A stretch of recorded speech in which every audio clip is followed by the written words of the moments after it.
છોટાઉદેપુરના નસવાડી તાલુકાના ધામસિયા ગામ પાસે નેશનલ હાઈવે 56ની કામગીરીમાં કોન્ટ્રાક્ટરની ગંભીર બેદરકારી સામે આવી છે। છેલ્લા 15 દિવસથી બોક્સ કન્વર્ટર નાળાનું કામ અધૂરું મૂકી દેવામાં આવતા હજારો વાહન ચાલકો મુશ્કેલીમાં મુકાયા છે।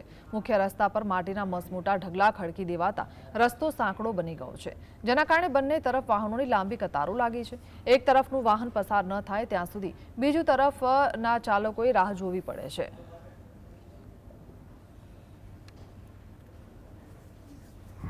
છોટાઉદેપુર જિલ્લાના નસવાડી તાલુકાના ધામસિયાથી બોડેલી તાલુકાના જબુ ગામ સુધી ફોરલેન રસ્તાની કામગીરી શરૂ થઈ છે, પરંતુ ફોરલેન રસ્તાની કામગીરી કરતા જે કોન્ટ્રાક્ટર છે તે બેદરકારી રાખે છે। આપ તસવીરોમાં જોઈ રહ્યા છો, આ જે એક નાનો પુલ બનાવવામાં આવી રહ્યો છે તેને બોક્સ કન્વર્ટર કહેવામાં આવે છે, તે ખોદીને આજે 15 દિવસ ઉપરાંતનો સમય થઈ ગયો, પરંતુ તેની કામગીરી શરૂ કરાતી નથી। આવી રીતના માટીના ઢગલા રોડ પર મારી દેવામાં આવે છે। આ ધમધોકતો જે વાહન વ્યવહાર છે, દૂરથી કોઈ બોર્ડ મારવામાં નથી આવે, નજીક આવે ત્યારે માટીના ઢગલા દેખાય છે।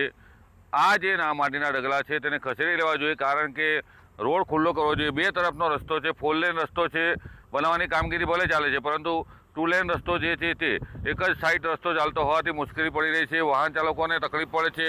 રાત્રિના સમયે કોઈ ગંભીર દુર્ઘટના સર્જાય તેવી સ્થિતિ છે, ત્યારે અહીંયા જે નેશનલ હાઈવે 56ના અધિકારીઓ કામગીરી પર દેખરેખ રાખતા નથી, તેનો અવરોહનો ગુનો છે। રફીક ધણીવાલા, GSTV, છોટાઉદેપુર।